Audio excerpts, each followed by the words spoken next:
And now, stay tuned for the mystery program that is unique among all mystery programs. Because even when you know who is guilty, you always receive a startling surprise at the final curtain. In the Signal Oil program, The Whistler.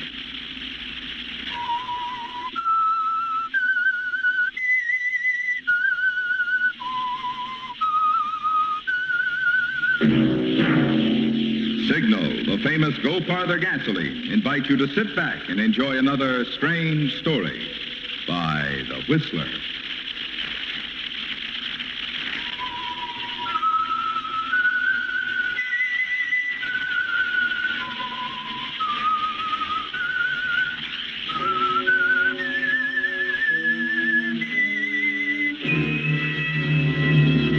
I am The Whistler, and I know many things, for I walk by night. I know many strange tales hidden in the hearts of men and women who have stepped into the shadows. Yes, I know the nameless terrors of which they dare not speak. And now for the Signal Oil Company, The Whistler's strange story, Whirlpool. Marty South wasn't sure when it began. It was too much like walking in the middle of a nightmare, and then remaining there, living in it. The shipwreck, the confusion, it was all there again, coming back to him, but slowly, hazily. And there was a strange buzzing in Marty's ears, pressure, and the sound of the sea, whirlpool of confusion.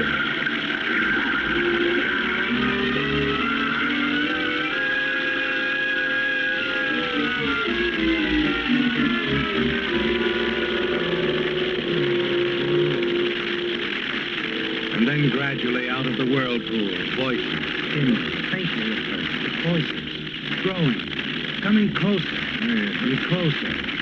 Coming around? You'll be all right, Captain. It's the shock. You'll be exhausted.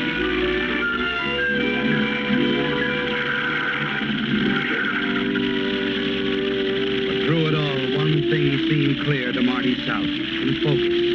Those few swift minutes before the ship heeled over on its side, before he leaped for the lifeboat and missed, there was a girl. Yes, a girl standing in the companionway just outside her cabin. Marty remembered her face, her fair skin, her clear eyes, wild as he shouted at her frantically. Don't stand there. Get up to the deck, the lifeboat. Boat? Oh, yes, I was just... Wait a minute. Is anybody inside in the cabin? Cabin? There's... No, I'm alone. Then go on. Up those stairs. There isn't much time. Hurry.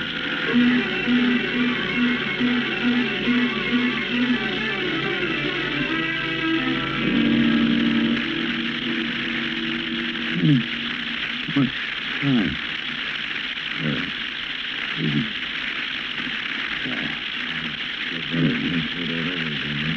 Better go. Along, Captain. 18. It's 18. We're waiting for 18. We got you in time. Can you hear me? I'm the ship's captain. We're on board the SS Airborne, bound for Singapore. SS Airborne? That's right. Singapore. Here. Try to drink this, Mr. Hastings.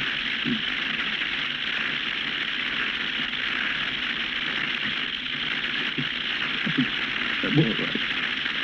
I made it. You sure did, Hastings. Hastings? There couldn't be any mistake about his identity, Captain. Huh? Oh, no, that's who he is. He's Hastings, Doctor. There's no doubt about it. His wife identified him. Oh, could you get her to come in, Captain? Wife? My wife?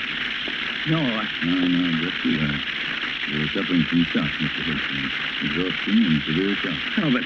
Would you come in, Mr. Hastings? My husband isn't all right, Captain. Just come in, please. No, I don't have it. You stop, Marty. The protest dying in your throat as you struggle up to one elbow. Look toward the door. It's the same girl, isn't it? The one you faced in the companionway and shouted at. But now she's coming towards you. Speaking differently. Very different. My darling, I was so afraid for you, but I told them you'd pull through when I told them who you were. What? Doctor, he isn't delirious. Don't worry, Mrs. Hastings. Doc, Yes, Mr. Hastings? can you Leave us alone, Monsieur. I want to be alone with my wife. Certainly. Captain, we'll wait out on the deck. Anything you say.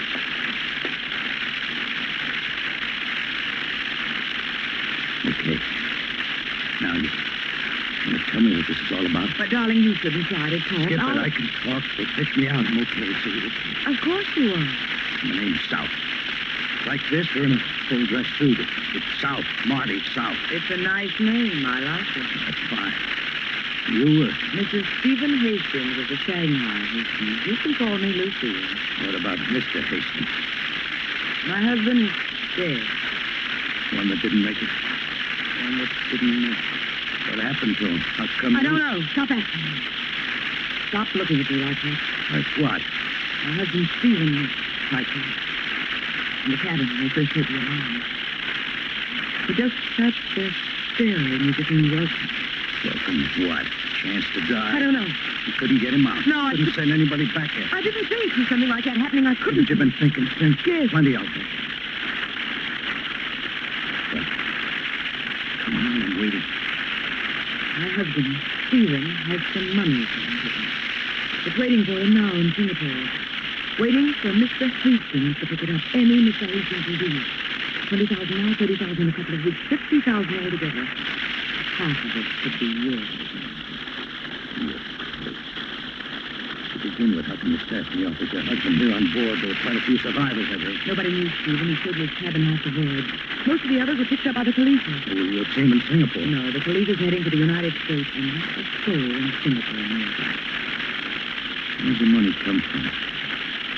From an old friend in Shanghai. E.J. Galloway, former business partner, my husband. You see, E.J. made a mistake on his business deal in Singapore, and I found out about it. I told Stephen what to ask for. He did. He got revenge. Shakedown, huh? They must have felt great giving his old pal the blackmail trick. Well, Stephen didn't have to do that. E.J. doesn't know we're the blackmailers. He thinks Stephen is the go-between. Stephen to pick up the money in Singapore and make the payoff there to a man he's never seen. You see, Singapore is where he was blackmailer lives. Nice guy, your husband. He was, as a matter of fact. But he's terrible weak. So he almost got sick sometimes just thinking about it. About blackmailing the very thing. Then why'd you go ahead with it? He likes me. Why? Oh, you don't know. I can be quite appealing, Maybe the guys like Stephen Hastings. but not guys like Marty. You guessed it. We'll see. If you get lonesome for me, darling, Stephen, that's all right.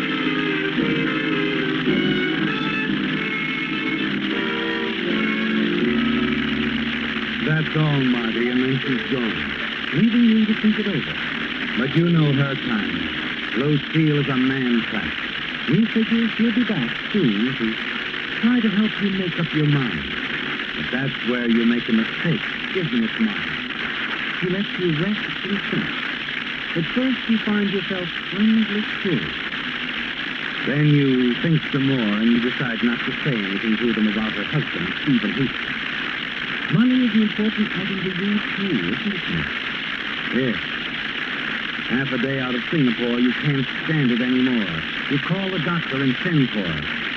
You're sitting out how wonderful. I'm doing better than that. Taking the floor. Oh? Don't look as if you don't know why. Yes, you see. And how nice when you say it. Well, if you want to know what I discovered. I know. Yeah? You like men. No, I think you like men. You hit it with the first part. But get this. I know what I'm going into. It includes you only because you're necessary to my immediate prosperity. I'm very necessary, darling. So is you're having a husband, Steve. Okay, I'll keep my eyes for you, Al. Darling, I knew you would. You're a pretty smart gal. But here's something you don't know. Your husband made a big mistake when he fell in love with you. I'm not going to make the same mistake. I can't afford it. Oh? I never let love interfere with my plan. Bad business. Everything all right, Mr. Hastings? Huh? Oh, yes, fine, Doctor. Isn't it, dear? Yes, so. Sure it is. And don't worry, darling. You'll feel better. Everything's going to be so much better.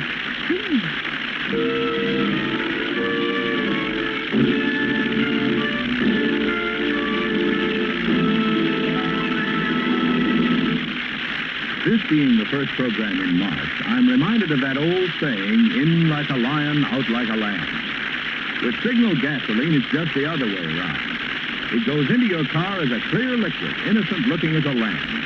But once inside your engine, it generates the power of a lion. However, while Signal's power may be likened to that of a lion, you'll find your car's appetite for Signal gasoline is gratifyingly small. After all, gasoline that's engineered to help your engine run as efficiently as today's Signal naturally saves gas while you drive. Saves with quick starting. Saves with smooth pickup, free from balking or hesitation. Saves with full power that gets you into high gear fast. Helps you stay there with a minimum of shifting on hills or in traffic. And of course, the more gasoline you save, the more mileage you enjoy. Which explains Signal's good mileage.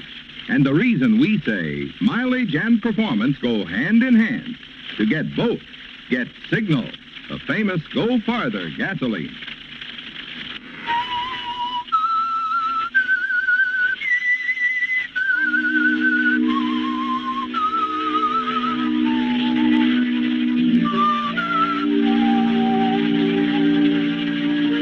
Decision, didn't you, Marty, about Lucille Hastings and the money waiting for Stephen Hastings in Singapore? That day aboard ship, when she suddenly thrust opportunity into your hands by asking you to pose as her dead husband, Stephen Hastings. But there's another thing you've decided on, and that's more important than anything else. You're not going to make the same mistake he did, are you, Marty? No, you're not going to fall in love with Lucille. Because that doesn't fit in with your plans at all. Money is still the most important thing, isn't it? Even though you don't have very much of it at the moment, and you've never let a woman interfere.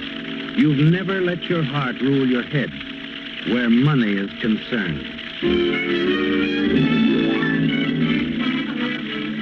The first night in Singapore, the two of you moved easily around the dance floor of the Port Plaza Hotel.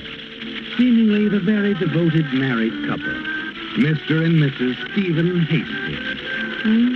You dance well, dear. Stevens learned to dance better. Much better. Maybe the poor guy was tired. He had a right to be. I think we should stop talking about that. Suits me. Come on back to the table. Let's talk about when we go to work. All right. The chair? Thank you. No. Let's see. I think we'd best wait a day or two. You can go there Wednesday for the first scene. The second will be ready in a couple of weeks. E.J. couldn't raise it all at once. Where do I go? Well, I'll have to look at E.J.'s letter again for the exact address. It's a little tailor shop somewhere on Ponderosa Street. You don't have to look again. Not with that memory. It's a tailor shop. But why Wednesday? No reason. I just think it's fair. All right. Maybe it is, maybe it isn't. How did you all this mystery? Well, there isn't any mystery. I told If you. Galloway stood still for a 50-grand shakedown, why didn't he just give it to you or send it to you direct? Why all this movie stuff? This was my idea, not E.J.'s. You see, in case E.J. couldn't raise the money, or changed his mind, or decided to talk with the authorities, I thought it'd be much better for me if I was far away. With me for the fall guy if anything goes wrong here. Nothing can go wrong here. There's no crime in having your coat pressed. What do I do when I get to this tailor shop Wednesday? As I said, you just have your coat pressed. You can wait for it if you want to. Tell them you're Mr. Hastings. But if they want proof? They can call the hotel and ask Mrs. Hastings. But they won't. Oh, relax, darling. Sorry, I can't relax. Not until I've had my coat pressed.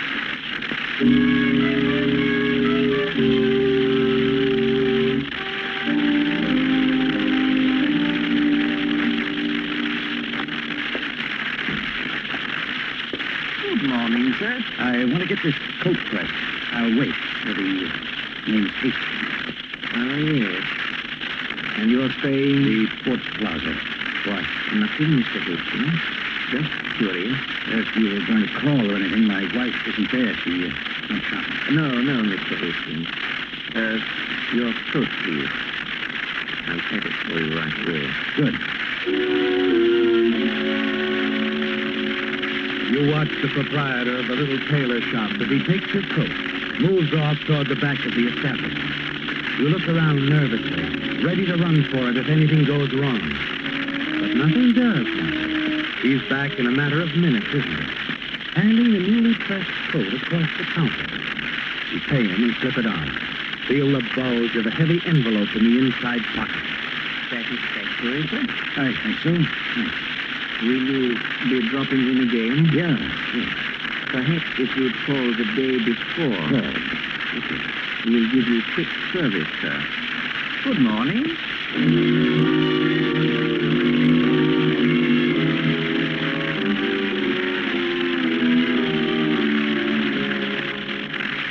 Half a block away, you open the envelope and look inside.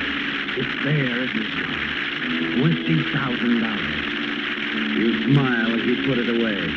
But there's still another payoff, another $30,000. It would be stupid of you to walk out now, wouldn't it? Then your pulse quickens and you glance back. You're certain someone's following you, aren't you, Marty? And you realize that Lucille is still sinking as fast as ever. But you guessed you might pick up the money a day early, not wait until winter. You turn, hurry down the street on your way back to the hotel.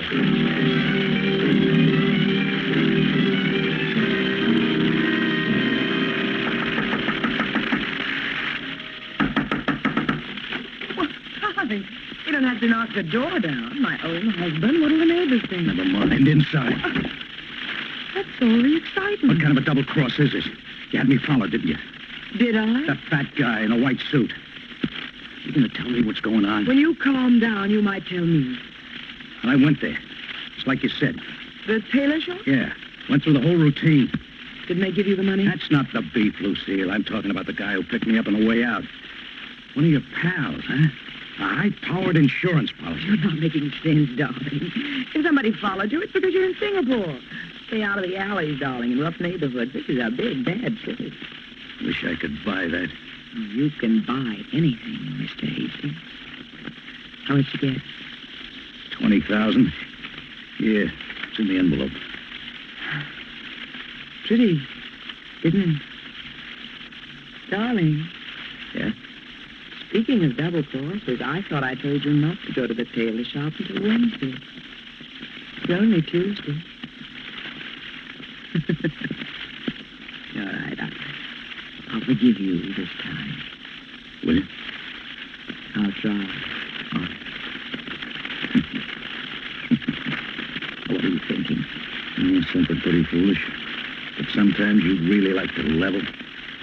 Marty, darling, put your arms around me. What, so I can hold on to the sleigh I ride? wouldn't take you on a sleigh ride, not you. You'd take anybody on you. Marty. Too bad it's not the keeps, Lucille. Tomorrow it could be a knife in my back. Well, what is it that you want me to say? But that's right now, Marty.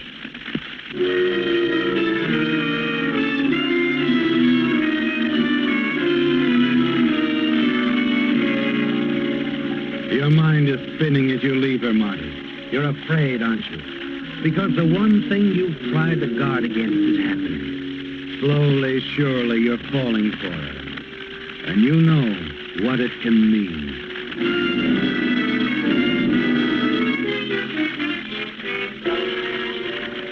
You don't do anything about it the next day or in the days that follow. Just go along, trying to keep your head above water.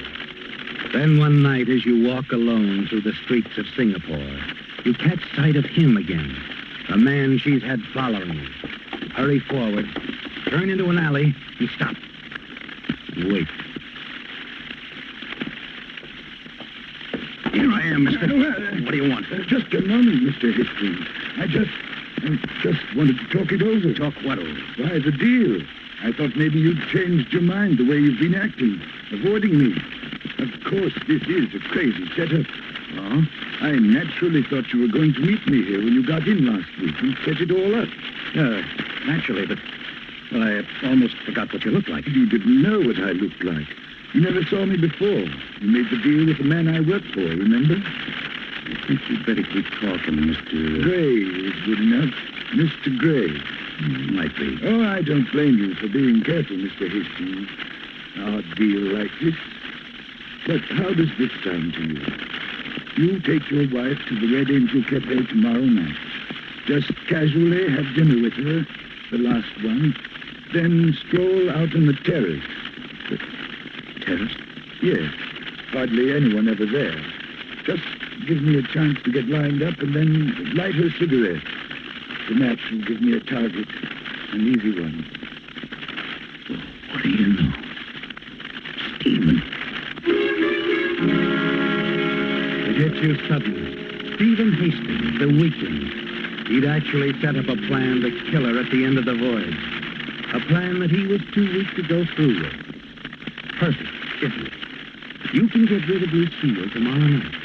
And a few days later, you can drop around to the tailor shop, pick up the rest of the money, and leave town. But you're not sure that this is the way you want it to be, are you? Not even for $50,000. What is the matter, Mr. Hastings?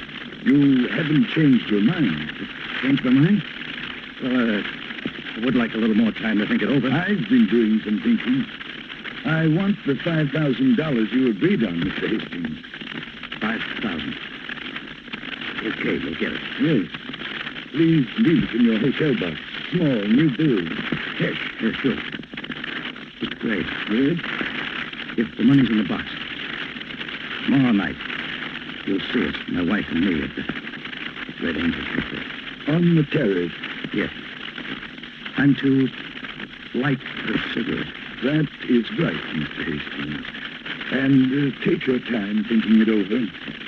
It's quite a decision for a man to make.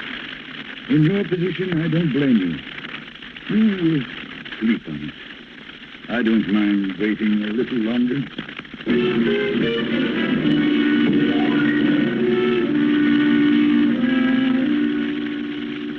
And you do think it over, don't you, Marty? All night and all the next day.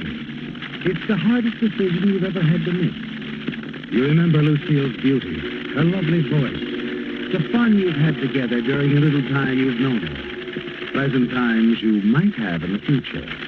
Then you remember her husband, Stephen, how she persuaded him to blackmail his best friend, how callous she was about her husband's death after the shipwreck. You recall how she lied to you at the time of the shipwreck when you asked her if there was anyone else in the cabin. And that lie made certain her husband's death. You also remember something else. The $20,000 she had, and the $30,000 she's expecting in a few days. That evening... Darling, how did you know about this place? The Red Angel? Mm-hmm. I heard somebody mention it. Like it. Very much. And I like you for joining me. Lucille, You want to talk? Well, come on. Where are we going? Out on the terrace. Oh, but... Oh, okay. Terrace.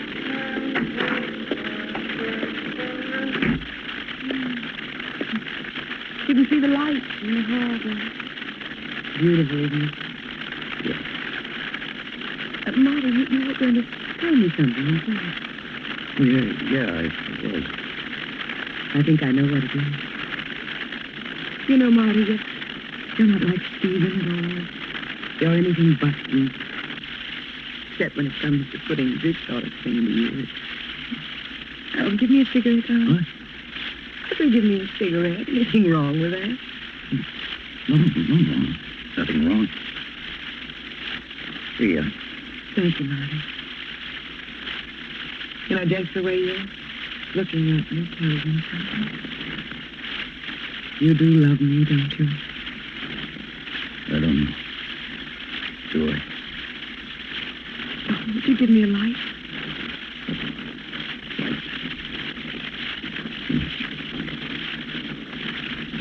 You're really beautiful, Lucille. Marty.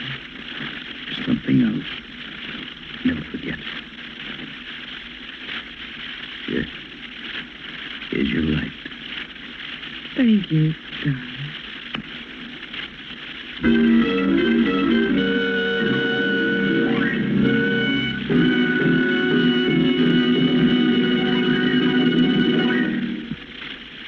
Because the past several months of cold weather have been particularly tough on car batteries, here is some news that's worth remembering. There's now available an improved type battery which is not only much more powerful, but lasts far longer. I'm referring to the new Signal Deluxe battery, available only at Signal service stations. Unlike ordinary batteries, which may be guaranteed for 12 or 18 months, Signal Deluxe batteries are guaranteed a full 30 months on a service basis. Also, Signal Deluxe batteries deliver up to 35% more power to give you quick, dependable starting and to take care of the many electrical gadgets on modern cars. The secret of this superior performance in Signal Deluxe batteries is their superior construction, which includes the latest micro-porous all-rubber separators, plus an improved design all-rubber case, which doesn't need water as often. When you take into account the generous trade-in allowance Signal dealers are now giving for old batteries, plus their convenient credit terms, you can see why more new batteries at the same stations where they fill up with the famous Go Farther gasoline at Signal stations.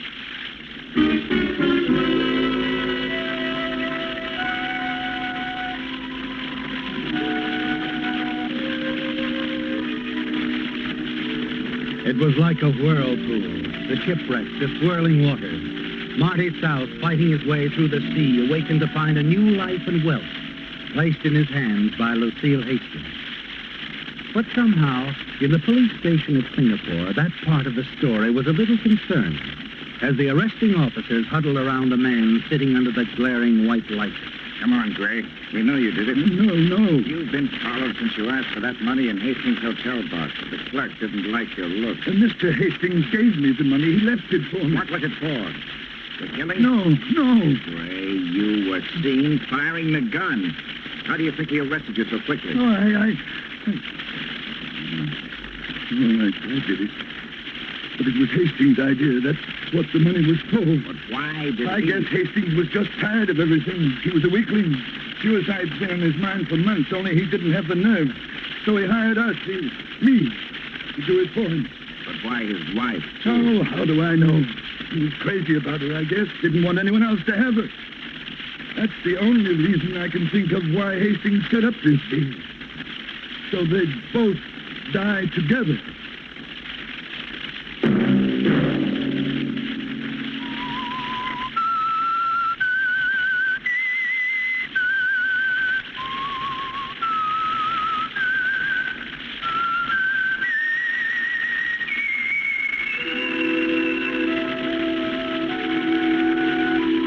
Let that whistle be your signal for the Signal Oil program, The Whistler, each Sunday night at the same time. Signal has asked me to remind you that today the Red Cross must not only be prepared to save lives and relieve suffering in any disaster that may occur anywhere in this country. In addition, it must provide blood and other needed help for our GIs overseas. Good reason why this year the Red Cross needs more of us to help, and more help from each of us.